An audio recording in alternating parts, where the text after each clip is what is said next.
Out हो गए game से।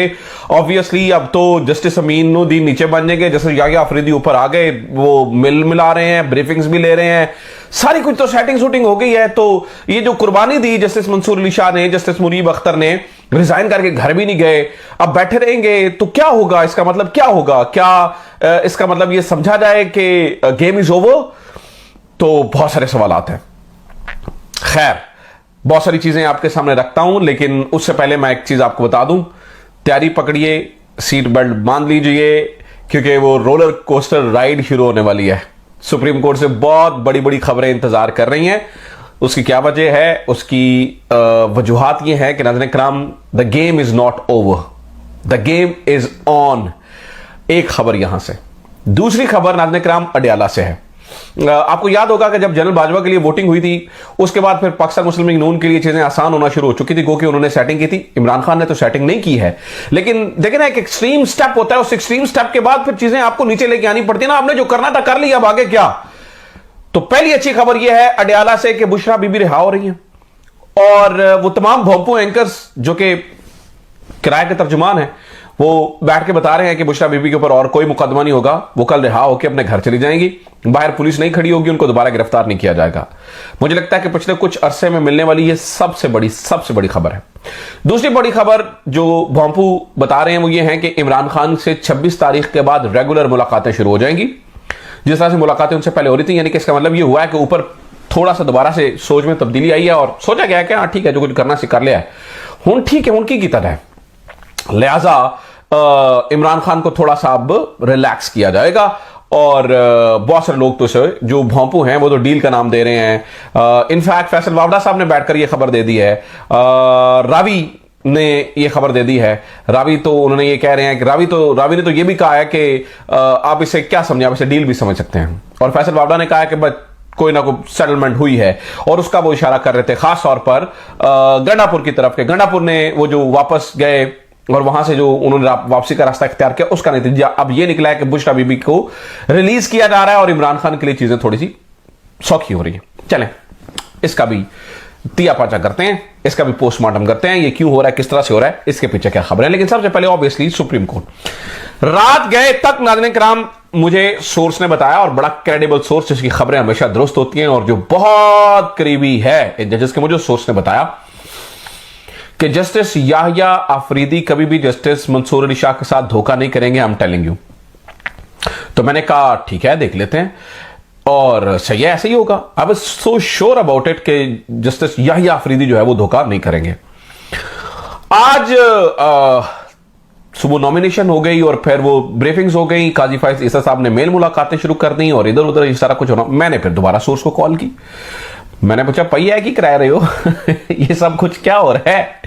ये तो गेम और हो गई है, जैसे याहिया अफरीदी कबूल कर रहे हैं, ये चीफ जजी को जैसे याहिया अफरीदी कबूल कर रहे हैं। तो ने कहा, सोर्स ने मुझे बस एक आगे बात कही है, रुको जरा सबर करो। वो पता है आजकल मीम चला हुआ, रुको जरा सबर करो। मैंने कहा क्या मतलब है? उसने कहा बस मैं इतना ही बता सकता था, बाकी आप आगे आगे देखिए। फिर मैंने और मेरी टीम ने कुछ तलाश करने की कोशिश की, इधर उधर फोन घुमाए, बातें पूछने की कोशिश की चल रहा है पाइन, की सब कुछ हो रहा है। कुछ दोस्तों ने ऑलरेडी कुछ रिपोर्ट किया हुआ था, उनसे पूछा, उनसे इस इंफॉर्मेशन की तस्दीक की कि भाई क्या वाकई इस तरह की चीजें कुछ होने जा रही हैं। तो जनाब कुछ चीजें पता चली हैं, वो मैं आपके सामने रखता हूं। सबसे पहली बात यह है कि चीफ जस्टिस मंसूर अली शाह साहब और जस्टिस मुनीब अख्तर साहब ने इस्तीफा इसलिए नहीं दिया कि वो इसलिए नहीं बैठे हुए सर्विस के अंदर, और इस्तीफा देके घर जाने का ऑप्शन उनके पास मौजूद था, लेकिन वो इसलिए यहां पर रहे, या वो इसलिए नहीं है कि वो बैठेंगे, आएंगे, एंजॉय करेंगे और अपनी तनख्वाहें लेंगे। वो करोड़ों रुपए कमाने वाले वकील थे, पहले भी बड़े नामवर वकील थे, वो तो करोड़ों रुपए आज भी कमा सकते हैं। वो तनख्वाह के लिए नहीं बैठे हैं कि मैं अपनी सर्विस पूरी करके जाएंगे। No no no no. Justice Munib Akhtar और जस्टिस मंसूर अली शाह साहब का इस्तीफा ना ही देना बहुत सारे लोगों के लिए इनके कान खड़े कर गया। ये की हो रहा है? What is going on? की हो की रहे? तो जनाब फिर हमने खुरा निकाला, तो खुरा निकलते निकलते पहुंचा उस प्रोवाइजो की तरफ जो कि गजट नोटिफिकेशन में जारी हुआ था। उस नोटिफिकेशन में एक प्रोवाइजर था और वो प्रोवाइजर ये कहता था कि जस्टिस याहिया अफरीदी अगर यानी कि कोई भी इन तीनों में से अगर कोई जज इनकार कर देगा तो वापस दोनों की तरफ जाएगा, उनमें से कोई इनकार करेगा तो फिर चौथा आएगा। इसकी वजाहत की थी फैसल सिद्दीकी साहब ने। फैसल सिद्दीकी साहब सुन्नी इत्तेहाद काउंसिल का केस जिन्होंने प्रेजेंट किया था काजी फायज ईसा के सामने मखसूस नशिस्तों के केस के अंदर, बड़ा जानदार और शानदार वकील, कराची से इनका ताल्लुक, बड़ा शानदार अच्छा वकील है। इन्होंने मतीउल्लाह जान से बात करते हुए एक बात की निशानदेही की थी और उस तरफ फिर हमारी भी जो है वो तवज्जो गई कि ये मामला जो है वो इस तरह हो सकता है। तो बाद में खुरा वहां पर निकला, पता ये चला कि तय ये हुआ था एक क्योंकि ये चीज, ये लैंग्वेज बहुत क्लियर नहीं थी और ये ओरिजिनल तरमीम का हिस्सा नहीं थी, ये प्रोवाइजो में आई थी।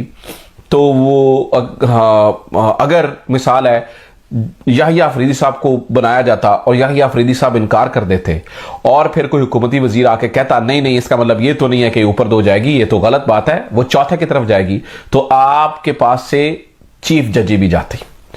तो बताने वाले ये बताते हैं कि जज जो हैं वो जो अक्सरियती जज हैं वो एक पेज पे हैं और उससे पहले जिस दिन ये तरमीम आई उस दिन भी और उससे पहले भी एक दिन जस्टिस मंसूर अली शाह साहब के चेंबर में मुलाकात हुई जिसमें बताया जाता है हाई फाइव करते हुए जस्टिस अतर मिनल्लाह, जस्टिस याहिया अफरीदी और जस्टिस मंसूर अली शाह, याहिया अफरीदी, मंसूर अली शाह और अतर मिनल्लाह, ये तीनों पुराने दोस्त भी हैं और इनकी आपको याद मैंने बता रखा है ऑलरेडी, आप सबको वैसे भी मालूम है, ये एक लॉ फॉर्म भी चलाते रहे हैं।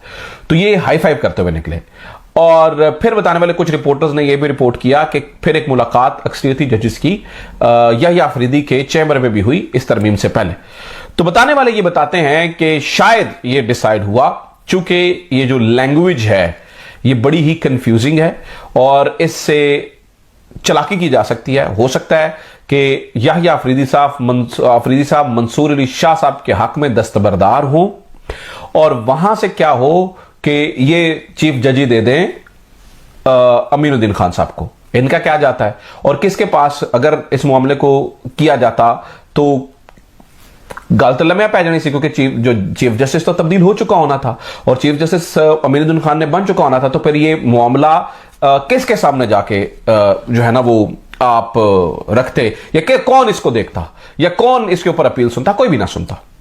तो शायद यह तय हुआ है, जजों की आपस की अंडरस्टैंडिंग से तय हुआ है कि अगर याहिया अफरीदी को टॉप 3 में से, जो कि ऑब्वियसली उनको मालूम था कि याहिया अफरीदी को ही बनाएंगे, अगर याहिया अफरीदी को बनाया गया तो याहिया अफरीदी साहब स्टैंड लेंगे और वो चीफ जस्टिस बन जाएंगे और चीफ जस्टिस बनने के बाद जस्टिस मंसूर अली शाह और जस्टिस मुनीब अख्तर इस्तीफा नहीं देंगे। और ये सारी चीजें इसलिए होंगी कि वक्त आने के ऊपर, अपने टाइम के ऊपर कार्ड प्ले किया जा सके, अपने टाइम पे खड़ा हुआ जा सके। जब तरमीम आती है, जब तरमीम चैलेंज होगी, तरमीम ने चैलेंज होना तो उसने अब आईनी बेंच में तो नहीं जाना ना।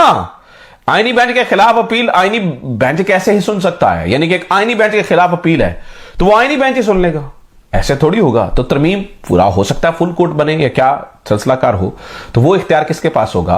वो इख्तियार ऑब्वियसली याहिया अफरीदी के पास होगा।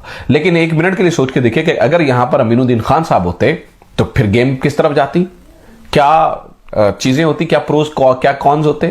तो अभी चूंकि किसी भी बात को ऐसा नहीं कि 100% तस्दीक से कहा जा सकता है, लेकिन बताने वाले ये बताते हैं कि एक बेसिक अंडरस्टैंडिंग है और उस बेसिक अंडरस्टैंडिंग की वजह से ही मंसूर अली शाह साहब इस्तीफा देकर घर नहीं जा रहे हैं, उस बेसिक अंडरस्टैंडिंग की वजह से ही मुनीब अख्तर साहब घर नहीं जा रहे हैं, वो खड़े हुए हैं। याहिया अफरीदी साहब भी उनके साथ ऑन बोर्ड हैं और ये ऐसे नहीं होगा, अदलिया को ऐसे तबाह करने के लिए जजेस जो है वो नहीं छोड़ देंगे।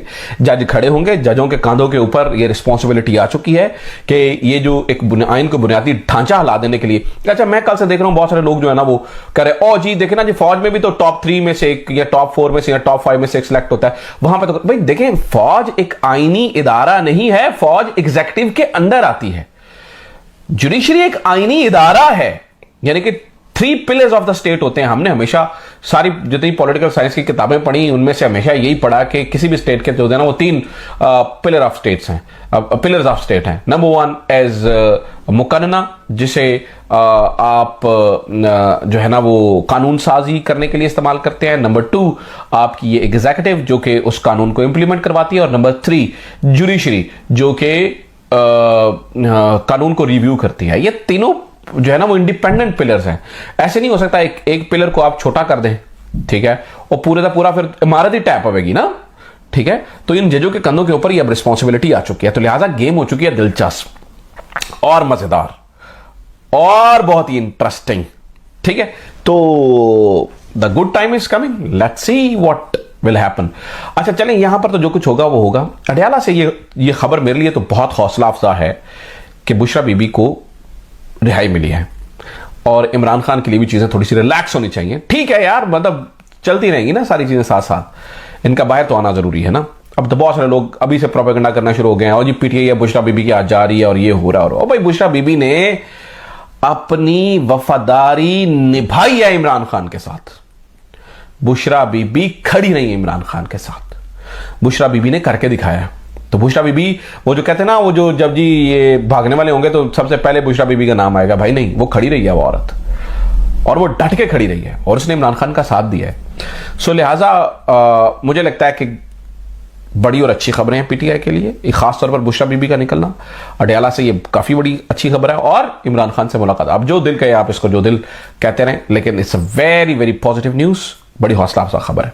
सो चीजें मजेदार हो गई हैं, आगे देखते हैं क्या होता है। अपना ख्याल रखिए, खुदा हाफिज, पाकिस्तान जिंदाबाद।